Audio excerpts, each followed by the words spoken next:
आज हम एक ऐसी कहानी पर बात करेंगे जो है तो हजारों साल पुरानी, लेकिन उसका सबक आज की दुनिया पर एकदम फिट बैठता है। ये कहानी है एक शापित गहने की, और ये हमें आज के लालच के बारे में बहुत कुछ सिखाती है।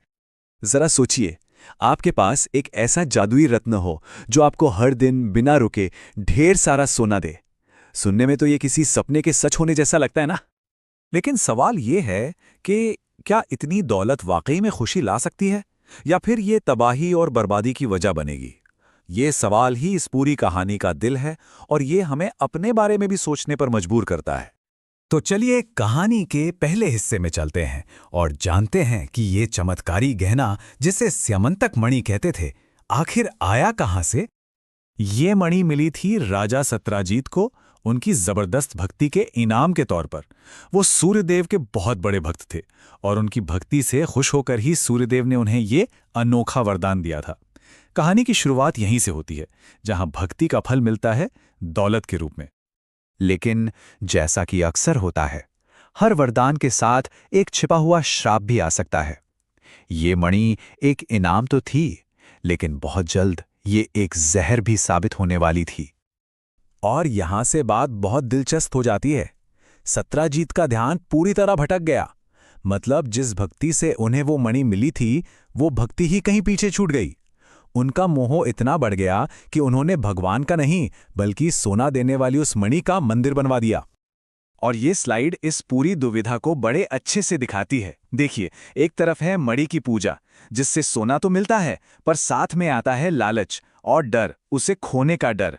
और दूसरी तरफ है ईश्वर की भक्ति, जो शायद आपको सोना ना दे, पर मन को शांति और इच्छाओं से आजादी जरूर देती है।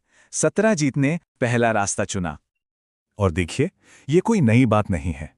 भगवत गीता में कृष्ण अर्जुन को यही समझाते हैं कि काम, यानी और ज्यादा पाने की ये जो बेकाबू इच्छा है, वही इस दुनिया की सबसे बड़ी दुश्मन है, सब कुछ निगल जाने वाली।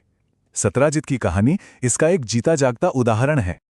तो फिर इस लालच का अंजाम क्या हुआ? चलिए देखते हैं कि कैसे इस एक मणि ने अपने साथ मुसीबतों का एक लंबा सिलसिला शुरू कर दिया।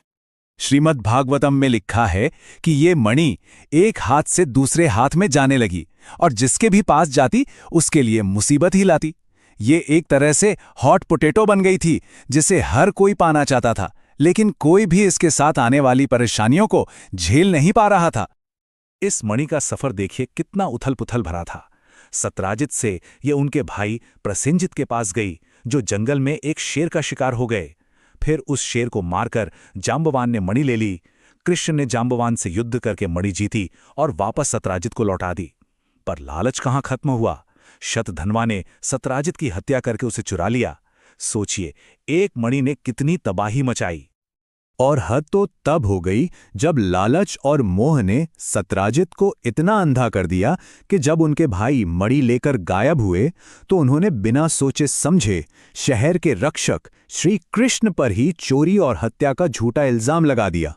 ये दिखाता है कि दौलत का नशा कैसे सही गलत की समझ को खत्म कर देता है।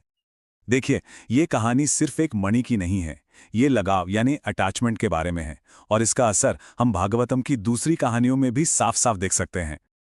अच्छा, आगे बढ़ने से पहले ये दो शब्द समझ लेते हैं।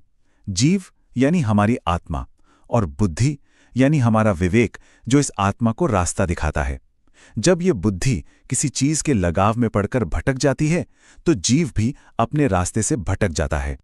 भागवतम से ये दो कहानियां देखिए, लगाव के दो बिल्कुल अलग अंजाम। एक तरफ महान ऋषि राजा भरत, जो एक छोटे से हिरण से इतना जुड़ गए कि उनकी सारी आध्यात्मिक तरक्की रुक गई और उन्हें अगला जन्म हिरण का लेना पड़ा। वहीं दूसरी तरफ राजा रंतीदेव, जो 48 दिनों से भूखे थे, उन्होंने अपना आखिरी निवाला तक मेहमानों को दे दिया। क्यों? क्योंकि वो सब में ईश्वर को देखते थे।